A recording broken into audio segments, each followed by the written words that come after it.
Hello there! Today it's 1 year since I started this channel and posted my first video. So today I'm going to celebrate. To celebrate the 1 year anniversary of my YouTube channel, I want to do something fun and relaxing. So I'm just going to have a little paint session today. This is the Snail Knight from my first Kickstarter, Caves and Creeps. And in that Kickstarter I made it possible to purchase a painted miniature. So this snail will be sent off to one of the backers on that Kickstarter.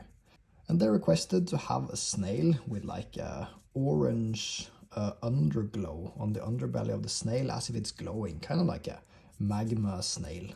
I'm mixing in some red for the underside as a base for the orange-yellow layer, and maybe I can get like a purple transition.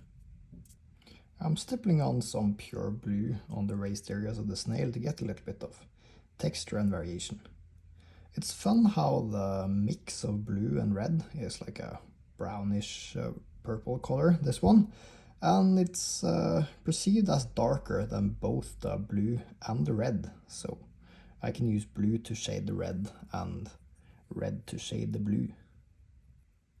I'm going to try to add some sort of glow, so I'm going to try to use some thinned down orange. While waiting for the orange to dry, I'm stippling on some lighter blue over the snail body.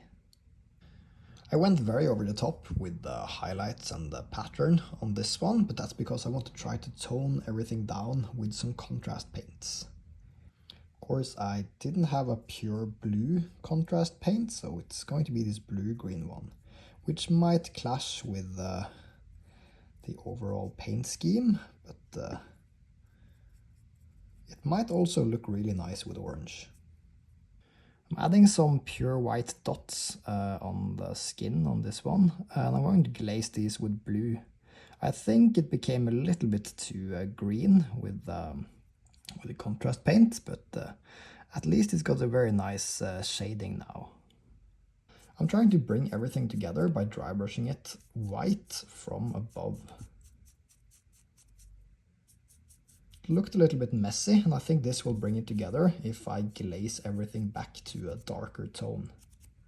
I don't want everything to be this white, so I will try to use this Games Workshop glaze that I haven't used in years. I remember that it was quite effective, so let's see if it works over here. I'll also try out the red one on the lower part. Okay, now I have to bring back that subtle orange glow, but now I'm applying it a little bit more cautiously than the first time around. With the orange in place, I'm moving on to a brighter color, and I'm using some yellow mixed with the same orange. To make the glow even more intense, I'm going to add a little bit of white. I'm going with a simple metal scheme for the knight and the armor of the snail to contrast the bright and vibrant colors of the snail. And here I'm just starting off with a dark bronze. I'm roughly dry brushing the surface of the metal with a gradually lighter metallic color. I'm stippling some silver on the edges to make the metal look sharp and a little bit worn. Before that I washed everything with Nuln Oil to give it some shadows and darken it down a little bit. I think this dark metal contrasts the bright colors of the snail really well. With a couple of dry brushes of gradually lighter grey on the base, this magma beast is finished.